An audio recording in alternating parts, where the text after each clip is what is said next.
WoW is home to many wacky things, but on that list, Dark Edge of Insanity is one of the few things I can make an art piece of and still be allowed to monetize this video and enter churches. And given quite a number of you have requested this beauty get an update, I figured it fitting to oblige.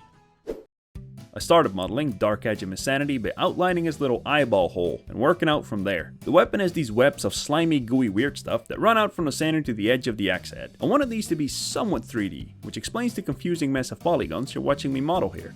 This being done, I'd move on to extrude out the actual choppy bit of the axe, absolutely essential, and pinch the ends together because God forbid this thing actually starts to resemble something. I closed up the bottom bit of the currently open axe head, after which I went in to prepare the socket for its wacky little eyeball. I modeled his eyelids, because as much as it would be easier for me to just make a static eyeball, it would be significantly more fun if I could animate this thing like I did with Gressel's cheeky chompers. Also, the original has it too. And also, I'm desperate for ways to make these videos more interesting than watching me move around little dots and squares. So yeah, always looking for an excuse to animate stuff.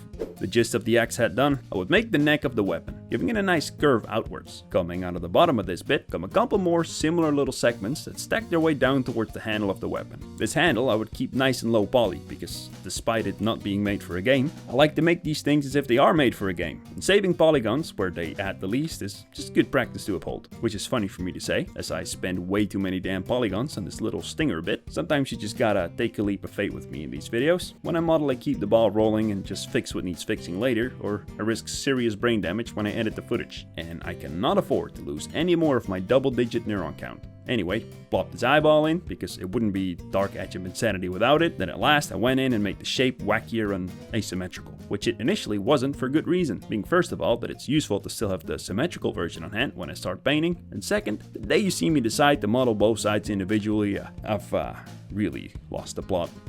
Having the mesh done, I moved on to UV unwrap my axie friend, after which it was time to make this kid move. I built him a simple rig, with a main bone that acts as his root, and another bone to control the direction his eye looks in. I created two more bones on either side of it, which I would use to control his eyelids. Then I went in and painted the weights for all these bones, making sure that the right bones correctly manipulated the appropriate parts of the model, while avoiding too much unwanted deformation. This left me with all the pieces of the puzzle required to bring him to life, as I did, animating a fun little loop for him in which he looks around, blinks to keep his eyeball nice and moist, and at the end even closes his eyes for a bit and does a little shaky thing.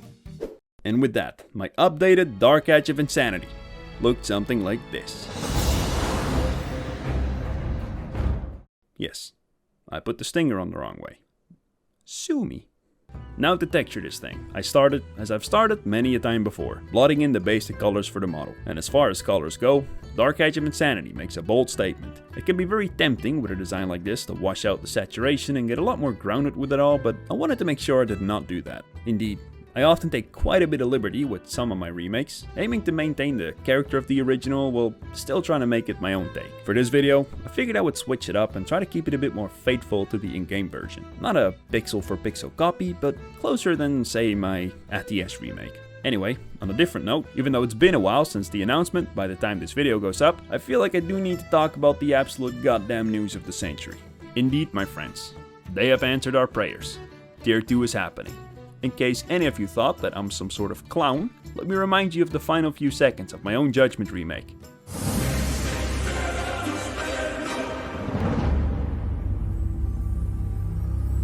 Yes, those 9 likes are in fact 100% responsible for this earth-shattering event. I would not have put that at the end of my video if I didn't know for certain that it would be absolutely guaranteed to work. Direct causation. Direct causation. For real though. A lot of you came to me on Twitter asking if it was mine they're using. No. Sadly, but also not sadly, because from a technical perspective, the paint job of my remake leaves something to be desired, seeing as it was my 9th video and thus my 7th real attempt at hand painting textures. But did it actually kind of incorporate some of the design elements from my remake, like the placement of the ribbons, which I kind of changed up a bit on my update compared to the original, and making the glove wings 3D, I also did that, which the original didn't, and they did it too, which was awesome. I'm not gonna say they took inspiration from me, because they could have just had the same ideas, but I don't know, thought that was awesome. By the time that it actually comes out, I'll probably do a dedicated video about it, because honestly, seeing as I'm practically defined by my Judgment remake, it feels wrong not to, but I don't know, maybe I'll do some streams where I collect it or something, or do a review of all the sets, no idea. Let me know what you guys think would be fun to do. For now, I just want to briefly mention it, because, well, I mean I have to, don't I? Anyway, back to Dark Edge of Insanity. I'm redoing this weapon for 3 main reasons. It's wacky, and that's kinda cool. Second, a number of you have been asking me for a while if I could do it. And third, most of what I do on my channel is weapons and armor. So most of what I paint is leather, steel, cloth, sometimes horn, the occasional bits of wood. Very seldom do I get to paint what I can only describe as this shit. Nor do I often get to paint eyes. I think it definitely would have been wise for me to just look up some reference material for this eye, but at the same time, I didn't really mind if it ended up looking a little bit off, as might kinda make it look a bit extra alien. And I don't know, that works for the weapon, but the groundwork done.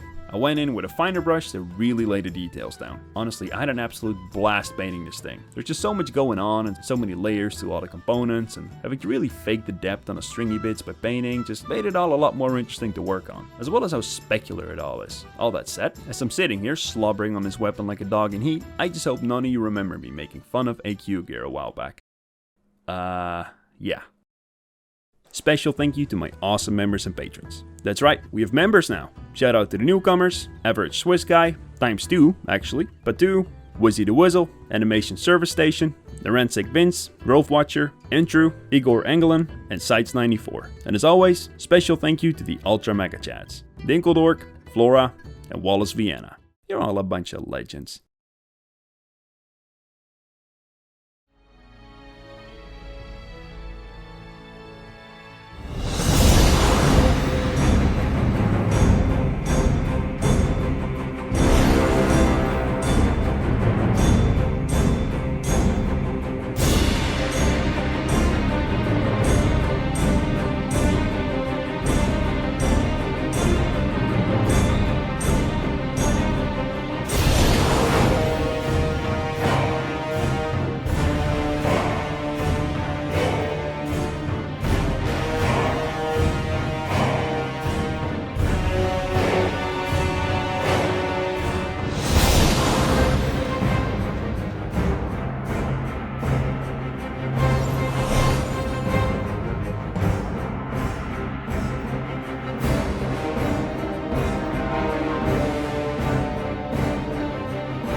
If you like what I do here and you would like to support me in doing more of it, you can sign up on Patreon and become a patron, or sign up as a member and become a member. You can do all that stuff. Or if you don't want to do that stuff and you still want to support me, you can just like, subscribe, leave a comment, watch it all the way through. That helps, which you've already done because you wouldn't be here unless you skipped to here, which I don't know, well, you shouldn't. And tell everyone else to watch it if you see them in the street or something. Okay, thank you, bye.